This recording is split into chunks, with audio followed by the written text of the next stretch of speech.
Welcome back to our Busting Addiction and Its Myths podcast. I'm Bruno J., and I have updated the introduction to our episodes in order to address an issue that we cannot ignore, nor do we want to. It looks like COVID-19, the coronavirus, will be with us for some time. Some say for another year or two. People are as frightened as they ever have been. They seek safety for their families above all, protection from the virus and from economic insecurity. But many families also face an added burden, drug addiction and alcoholism in their own homes, and what to do about it. There's something you should know. We, Safe House Rehab Thailand, were founded on the idea of safety. We hold on to the truth that clients deserve to come to a treatment clinic where they can at least feel safe and sound. Devoting ourselves to safety first gives us the firm foundation upon which everything else is constructed, hence our name, Safe House Rehab Thailand. Thailand has been recognized as one of the world's safest places to be during the pandemic. Further, we at Safe House have made the right adjustments so that clients and staff remain and feel safe and sound. Masks are mandatory, as is social distancing, mandatory hand cleaning, daily blood oximeter readings, which is an early warning measure, and if by chance anyone doesn't feel well, the local hospital in Bang Bung is only minutes away. My podcast, Busting Addiction and Its Myths, is dedicated to serving families of still suffering addicts and alcoholics by providing evidence-based advice and insight so that you can make a better informed decision on what to do and what not to do. We are sponsored by Safe House Rehab Thailand, dedicated to a modern approach to recovery, which means that we absolutely outperform traditional rehabs when it comes to diagnostics, technology, and aftercare.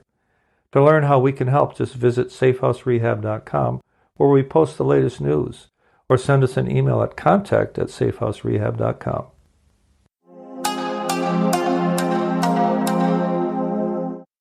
I'm Bruno J. Welcome back to our podcast, Busting Addiction and Its Myths. This is Season 4, Episode 13. I have chosen to call this episode A Close Call. You can't deny that a horror story is hard to resist. Think of all the horror and zombie movies released over the last decade. Most of them are moneymakers.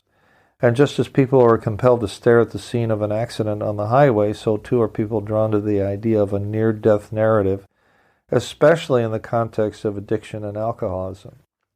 This story will demonstrate that while the addict alcoholic puts up a normal-looking front, his outward appearance disguises a sick and convoluted drama being played out on the inside. The addict will never ever disclose what he is really thinking and feeling.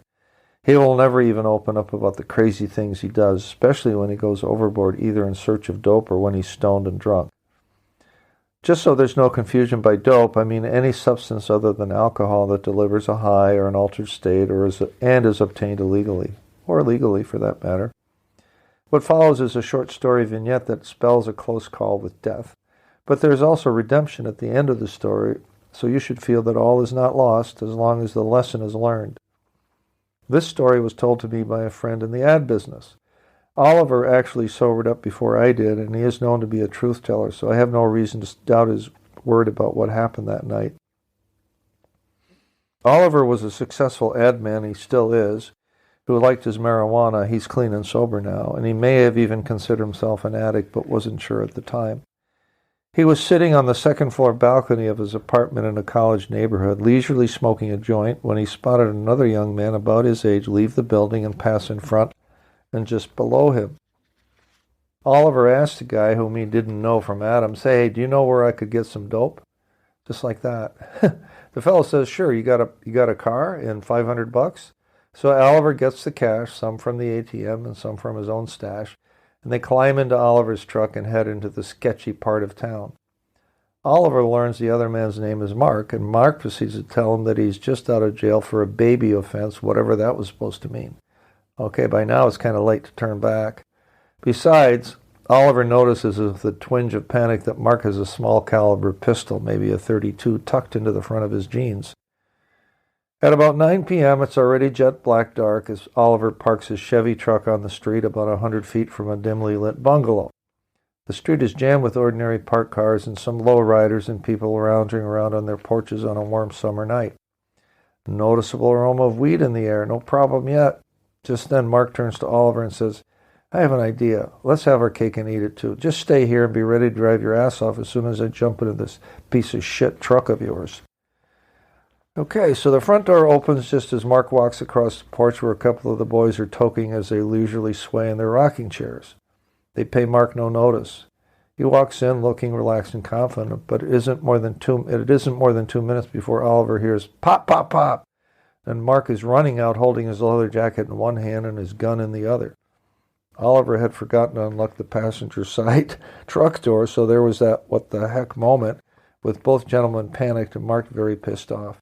Two guys are chasing him and they are firing off their own weapons every which way. Oliver figures that the shooters had not been high and drunk. Had the shooters not been high and drunk, it would have been an entirely different story. Still, one bullet rips through the dash, another blasts a hole in the door, but Oliver manages to pull away. With the truck full out, Oliver wants to know what went down. Not so good, says Mark. I shot the gun just to scare him, but I dropped the money and they chased me out, so we have no money and no dope either. Boy, from enjoying a joint on a Saturday night to almost getting shot and maybe killed for what? On a whim in a haze of dope smoke? This is a perfect example of addicts being ruled by impulse and having terrible judgment as a consequence of a twisted thinking process. No inkling of consequences to themselves and certainly not to others. This incident didn't make the news. This is in a city with an average of 1 murder and 7 incidents of gunfire every single day of the year. But let's wrap this story up properly. Oliver is close to his mom. She paid for his expensive degree, still babies him, and they talk every weekend. Here's the important thing to know.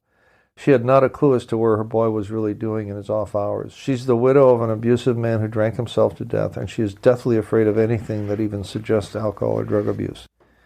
Therefore, knowing this, Oliver will only present his best, most rational side to her to keep her clueless. She chose to ignore the signs of addiction in Oliver that presented themselves in high school. That was a good 12 years or more before the crazy incident I just described. Mom's been enabling good old Ollie for at least a decade or more. For example, Oliver owns up to this part. The marijuana wasn't mine, found in his room. The one DUI that was taken care of. The slipping of grades that were chalked up to emotional stress over a love drama at the time.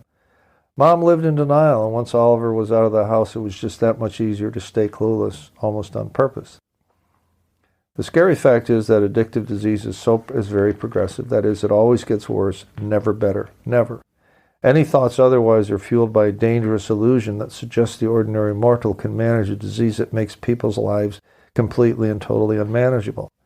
So even though the signs were there, no one acted upon them, and it took another 10 years for Oliver to hit bottom, to surrender, and for his lovely and loving mom to accept reality and accept help.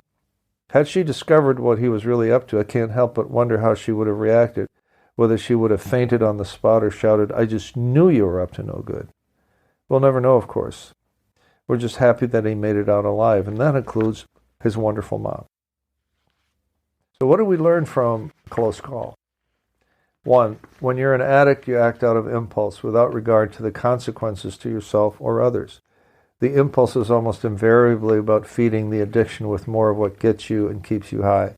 2, before you know it, you may end up in situations that could get you killed, and if not that, get you thrown in jail for being party to a major crime. You, the addict, wonder how a man like yourself with a degree from an Ivy League school could ever end up this way. 3, there were signposts on the way to this kind of hell, but Oliver's mom didn't or wouldn't recognize them, and if she did, nothing was done to intervene early when it would have mattered the most. As a loving mother, she did what she thought was right at the time, but she really didn't want to know. 4, what the story of A Close Call tells us is that Oliver could keep up appearances of normalcy while hiding how he felt about himself and what he was actually doing in his so-called leisure time. In this respect, Oliver is no different than other addicts and alcoholics. Thank you for tuning in today. It's my fervent hope we've given you new insight and new hope that will lighten your burden. For our hearts go out to all who suffer the effects of addictive disorder. Please give us your feedback at info@safehouserehab.com. By all means, ask us any question you like, and we'll answer on air if you will. And if you want to leave us your first name and city, we'll recognize you too, of course. This podcast is sponsored by safehouserehab.com. where we take a modern approach to recovery, something all families of those who suffer deserve. Tune in next week for more.